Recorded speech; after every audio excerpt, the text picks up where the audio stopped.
Hello all owners, आज हम कर रहे हैं juvenile justice care and protection act number 6 कर रहे हैं।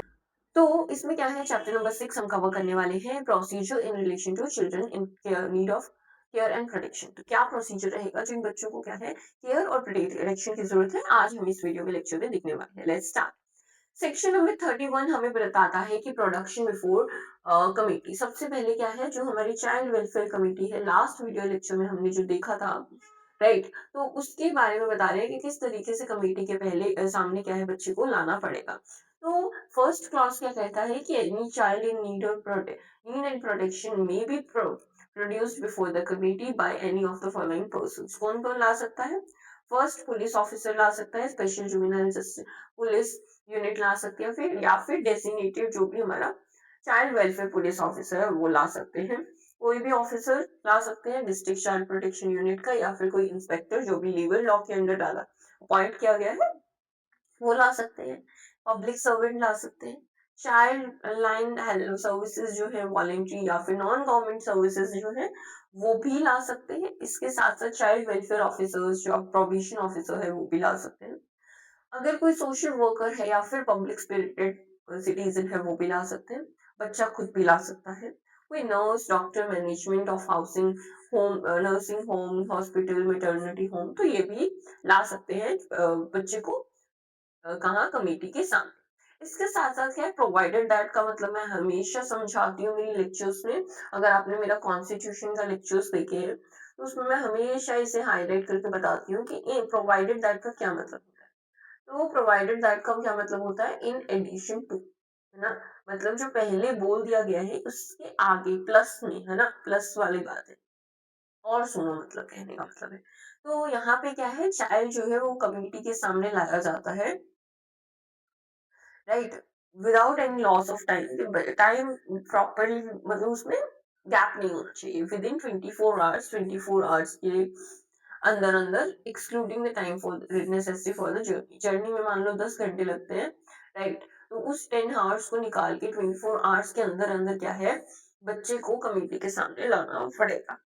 क्लॉज नंबर 2 क्या कहता है, सबसेक्शन 2 क्या कहता है कि जो स्टेट गवर्नमेंट है वो कुछ रूल्स बनाएगी जो भी कंसिस्टेंट है इस एक्ट के साथ, और manner of submitting the report to the committee, जो भी कमिटी में रिपोर्ट वगैरह सबमिट करना है तो उस मैनर में, राइट, और manner of sending and interesting the child to children home और फिट फैसिलिटी और फिट पर्सन अगर कुछ है तो क्या है, टाइम जो भी पीरियड ऑफ इंक्वायरी है तो उसके अंदर ला सकते हैं।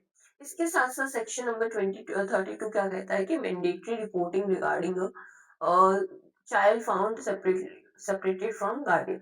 अगर ऐसा कुछ होता है, सेक्शन नंबर 32 हमें ये बताता है कि मैंडेटरी रिपोर्ट करना मैंडेटरी है। अगर कोई बच्चा ऐसा मिलता है जो क्या है अपने गार्डियन से बिछड़ चुका है ना, वो बच्चा कहता है कि पापा खो गए, राइट, मम्मा खो गई, दीदी खो गई, ऐसा कुछ होता है, तो क्या है कि किस तरीके से मैंडेटरी रिपोर्टिंग करना जरूरी है। क्लोज नंबर 1 हमें बताता है कि एनी इंडिविजुअल और पुलिस ऑफिसर और any functionary of any organization or a nursing home or hospital or maternity home who or which they, finds or takes charge or is handed over a child or who appears or claims to be abandoned or lost। अगर कोई बच्चा है जो कहता है कि हाँ उसे छोड़ दिया गया है या फिर क्या है लॉस्ट हो चुका है, तो उस बच्चे को क्या है, या फिर वो बताता है मैं अनाथ हूँ, ये फैमिली सपोर्ट नहीं है, ऐसा कुछ भी है, तो 24 आवर्स के अंदर अंदर लाना पड़ेगा उसे, एक्सक्लूड करके जर्नी का टाइम ये हमें पता है। जो भी इंफॉर्मेशन चाइल्ड लाइन सर्विसेज या फिर नियरेस्ट पुलिस स्टेशन या फिर चाइल्ड वेलफेयर कमेटी इस चीज को मिल रही है तो उसे हैंड ओवर करना पड़ेगा किसको, कमेटी को, राइट। इसके साथ साथ जो भी इंफॉर्मेशन हमें चाइल्ड के सबसेक्शन 1 में मिल रही है, राइट, तो मैंडेटरी है कि एक पोर्टल पे अपलोड अपलोड कर दी जाए और सेंट्रल गवर्नमेंट क्या है इस चीज को स्पेसिफाई कर सके। District stay child protection unit में लाया जा सके या फिर चाइल्ड केयर इंस्टीट्यूट में उसे लाया जा सके, जैसा भी केस हो। इसके साथ साथ हमें हमें कुछ शॉर्ट सेक्शंस देखने को मिलते हैं कि सेक्शन नंबर 33 क्या है, ऑफेंस फॉर नॉन रिपोर्टिंग। अगर आप रिपोर्ट नहीं करते हो तो सेक्शन नंबर 32 आपको बताता है कि रिपोर्ट करना बहुत जरूरी है। अगर रिपोर्ट नहीं करते हो तो सेट सेक्शन के अंडर आप इसे क्या है ऑफेंस माना जाएगा। पेनल्टी क्या होगी, क्या पनिशमेंट होगी? तो बच्चा को क्या है, अगर आप नहीं रिपोर्ट करते हो तो सेक्शन नंबर 33 के अंडर, जो भी हमने बताया कि सेक्शन नंबर 33 क्या ऑफेंस है नॉन रिपोर्टिंग के लिए, सॉरी, तो इसमें क्या है, इम्प्रिजनमेंट हो सकती है 6 मंथ्स के लिए, या फिर फाइन हो सकता है 10,000 रुपीज का, ये दोनों भी हो सकते हैं, केस टू केस डिपेंड करता है। इसके साथ क्या है, सरेंडर ऑफ चिल्ड्रन, सरेंडर किस तरीके से, अगर बच्चों को सरेंडर कर दिया है माँ बाप ने या फिर गार्डियन ने, इमोशनल, फिजिकल, इमोशनल या सोशल फैक्टर्स को लेके जो भी उनके बियॉन्ड कॉन्ट्रैक्ट कंट्रोल जाते हैं, या फिर वो विश करते हैं कि बच्चे को सरेंडर करना है, तो वो चाइल्ड को क्या है, कमेटी के सामने लाया जाता है।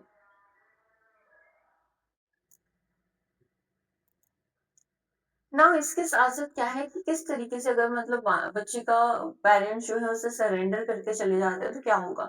इंक्वायरी होगी, काउंसलिंग होगी, जो च अगर कमिटी सैटिस्फाइड है तो ये सरेंडर डीड लाएगी, और जो एग्ज़ीक्यूट करवाएगी पेरेंट्स या फिर गार्डियंस के थ्रू, राइट? पेरेंट्स या गार्डियन जो भी चाइल्ड चाइल्ड को सरेंडर करते हैं तो उन्हें 2 महीने रिकंसिडर करने का टाइम दिया जाता है, जब ये इंटरवीन पीरियड में जो कमेटी है आइदर अलाउ कर देती है after inquiry, due inquiry child को कि वो पेरेंट्स के साथ ही रहेंगे, या फिर सुपरविजन, अंडर सुपरविजन, और उस बच्चे को क्या है, स्पेशलाइज्ड अडॉप्शन एजेंसी को भी दे देती है, अगर बच्चा या बच्ची 6 इयर्स की एज से कम है, या फिर चिल्ड्रन होम में अगर वो है तो वो 6 ईयर से अबव होता है, राइट?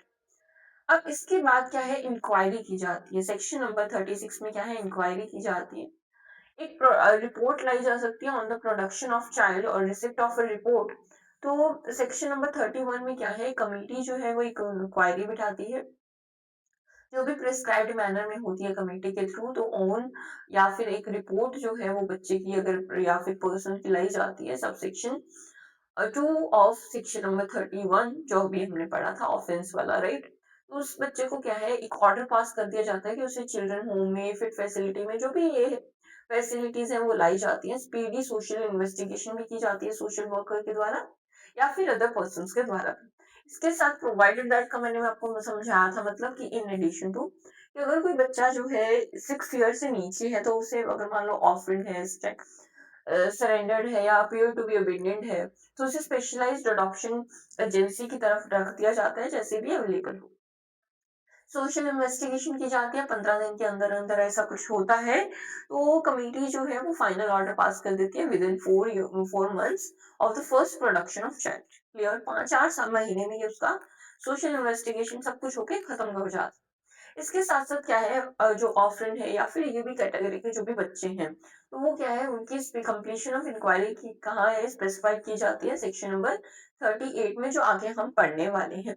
इसके साथ साथ हमारे पास क्या है कि अगर इंक्वायरी कंप्लीट हो जाती है तो कमेटी का अगर क्या है, ओपिनियन है कि बच्चे को क्या है, फैमिली नहीं है उसके पास, कुछ भी सपोर्ट नहीं है, तो उसे चाइल्ड इन प्रोटेक्शन में रखा जाता है। अगर बच्चे को स्पेशलाइज्ड अडॉप्शन एजेंसी भी दिया जाता है अगर वो बच्चा 6 साल से नीचे है, चिल्ड्रन होम में और या फिर फिट फैसिलिटी के लिए रखा जाता है, फोस्टर फैमिली में भी डाला जाता है, जो भी सूटेबल हो रिहेबिलिटेशन के लिए उस बच्चे के लिए, राइट?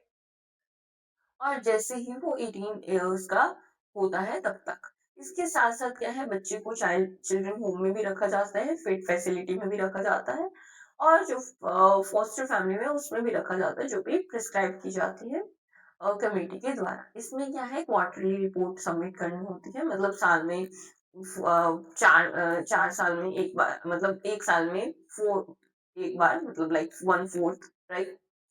तो इसमें क्या है कि डिस्पोजल ऑफ केसेस या फिर पेंडेंसी ऑफ केसेस अगर हुआ है तो वो रिपोर्ट हमें डीएम को बतानी होती है, पेंडेंसी ऑफ केसेस को रिव्यू करने के लिए। इसके साथ साथ डीएम क्या करते हैं, सबसेक्शन 4 को देखते हैं, रिव्यू करते हैं, और रेमेडियल मेजर्स को बताते हैं, पेंडेंसी वगैरह क्यों हो रही है, नेसेसरी रिपोर्ट करना जरूरी होता है अपने रिव्यू स्टेट गवर्नमेंट को, ताकि वो क्या है, एडिशनल कमिटीज वगैरह अगर कुछ जरूरी हो तो कर सके। इसके साथ साथ क्या होता है, पेंडेंसी ऑफ केसेस अगर अनएड्रेस्ड है कमेटी के द्वारा तो विद इन 3 मंथ्स क्या होते हैं, और डायरेक्शन रिसीव करने के साथ साथ क्या है, स्टेट गवर्नमेंट क्या कर देगी, टर्मिनेट कर देगी उस कमेटी को और एक नई कमेटी बनाएगी। क्लियर, मतलब कितना स्ट्रिक्ट है सोचिए, पूरा डिपार्टमेंट को ही ला देंगे अगर काम नहीं करोगे तो, राइट? Very nice. ऐसे ही होने चाहिए गवर्नमेंट डिपार्टमेंट्स। इसके साथ जो कमिटी है कि वो टर्मिनेट करा जा सकता है in order that no time is lost. अगर नया नई कमेटी फटाफट बनाई जाती है और स्टेट गवर्नमेंट जो है उसे standing panel of eligible person को अपॉइंट करती है as a member of committee, right. इसके साथ साथ हमारे पास सब क्लॉज 7 है, वो बताता है कि किसी भी डिले हो जाता है इसे कॉन्स्टिट्यूशन ऑफ न्यू कमेटी में, तो वो सब सेक्शन नंबर 5 में तो वेलफेयर चाइल्ड वेलफेयर कमेटी है नियर बाय डिस्ट्रिक्ट की, वही सारा रिस्पॉन्सिबिलिटी लेती है इंटरव्यूइंग टाइम पीरियड। क्लियर? इतना सा समझ आ गया? मतलब ये जो काम है वो करना ही करना है, there is no other option कि आप बच सकते हो, राइट। इसके साथ क्या है हमारे पास सेक्शन नंबर 37 है, वो बताता है कि ऑर्डर्स पास किए जाते हैं regarding a child in need और प्रोटेक्शन। नीड एंड प्रोटेक्शन में जो भी ऑर्डर्स वगैरह पास किए जाते हैं उसके बारे में यहाँ पे बात हो रही है। कमेटी क्या करेगी अगर सेटिस्फाइड है कि जो भी इंक्वायरी की गई है बच्चे के थ्रू, राइट, जो भी नीड एंड प्रोटेक्शन में है, तब उसके क्या किया जाएगा, एक सोशल इन्वेस्टिगेशन रिपोर्ट भी लाया जाता है जो चाइल्ड वेलफेयर ऑफिसर को लाया जाता है। और चाइल्ड के विशेस को देखा जाता है कि मतलब लाइक अगर वो मेच्योर है, सफिशिएंटली मेच्योर है, तो उसकी बच्चे की इच्छा भी देखी जाती है कि वो लाइक इसके बाद क्या है वो थोड़ा देख के समझ के तो वो डिक्लेयर कर देते हैं कि चाइल्ड जो है वो नीडेड प्रोटेक्शन में है। चाइल्ड जो है इसका उसको माँ बाप के पास वापस दे दो विद और विदाउट सुपरविजन ऑफ चाइल्ड और डेजिग्नेटेड ऑफिसर, राइट। ये सब चीजें प्लेसमेंट कर दो उसकी बच्चे को फिट फैसिलिटी वगैरह में, है ना। जो भी बेस्ट इंटरेस्ट में है तो वो चीज करनी पड़ेगी। अब इसमें क्या है, मोस्टली क्या किया जाता है, बच्चे को फैमिली के पास ही जाने दिया जाता है, लेकिन अगर फैमिली का रिस्टोरेशन बेस्ट इंटरेस्ट में नहीं है चाइल्ड के तो नहीं किया जाएगा। जुवेनाइल जस्टिस एक्ट का मेन मोटिव अगर आप देखोगे तो फर्स्ट क्या है, बेस्ट इंटरेस्ट ऑफ चाइल्ड को क्या है सिक्योर करना ही है। The best interest of the child होना चाहिए, राइट। इसमें क्या है क्लोज नंबर डी क्या कहता है, प्लेसमेंट ऑफ चाइल्ड जो है वो फिट पर्सन के साथ ही होना चाहिए लॉन्ग टर्म या फिर टेम्परेरी केयर के लिए। नाउ फोस्टर केयर ऑर्डर्स क्या है, सेक्शन नंबर 44 में लिए जाते हैं। स्पॉन्सरशिप ऑर्डर सेक्शन नंबर 45 में लिए जाते हैं। इसके साथ साथ हमारे पास कुछ और भी क्लॉजेस हैं, क्या कहती हैं, डायरेक्शन टू पर्सन्स और इंस्टीट्यूट फैसिलिटीज की बच्चे को जहाँ पे भी रखा गया है उसे इमीडिएट शेल्टर में लाया जाए। अगर मेडिकल फैसिलिटी या फिर साइकोलॉजिस्ट साइकेट्रिस्ट सपोर्ट चाहिए तो वो देना पड़ेगा। इसके साथ साथ क्या फॉलो अप भी करती है हमारी डिस्ट्रिक्ट चाइल्ड प्रोटेक्शन यूनिट या फिर स्टेट गवर्नमेंट की अदर एजेंसीज। नाउ एच हमें क्या कहता है, क्लोज एच कहता है कि लीगली अगर चाइल्ड फ्री है अडॉप्शन के लिए तो वो सेक्शन नंबर 38 में होता है, राइट। हमने अभी यहाँ पे सेक्शन नंबर 38 भी पढ़ना है, सो अभी पढ़ते हैं।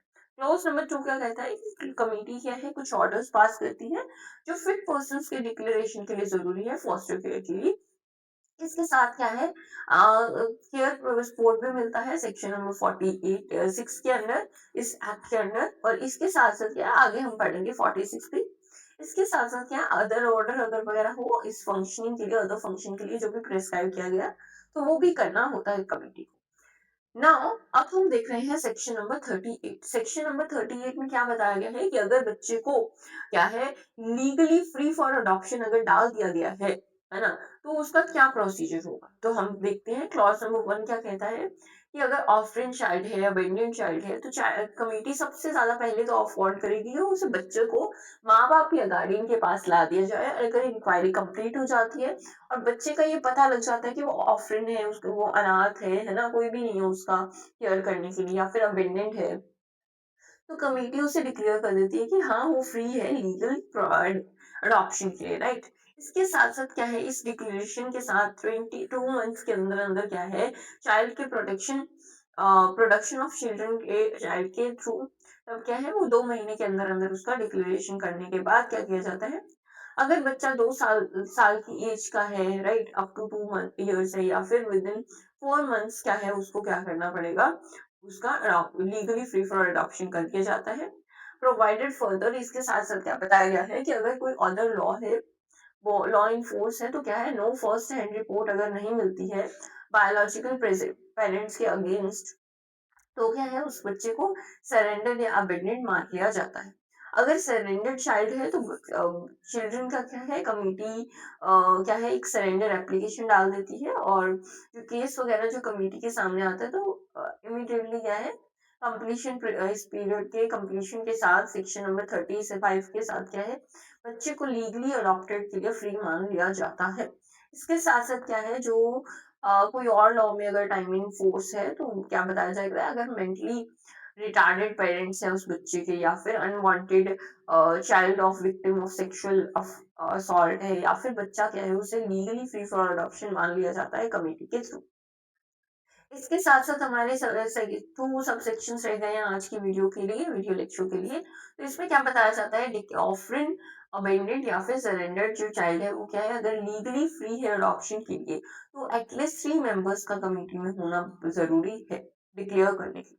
इसके साथ साथ सबसेक्शन हमारा 5 जो है वो कहलाता है कि कमेटी को state agency, the committee shell inform state agency या फिर authority regarding the number of children. तो स्टेट एजेंसी या फिर अथॉरिटी को क्या है, इन्फॉर्म करेगी कि बच्चे जो है वो लीगली, कितने बच्चे लीगली फ्री फॉर अडॉप्शन है, या फिर पेंडिंग केसेस कितने हैं डिसीजन के लिए पर मंथ, राइट। ये कमेटी का रिपोर्ट देने का सबसे इम्पोर्टेंट काम है।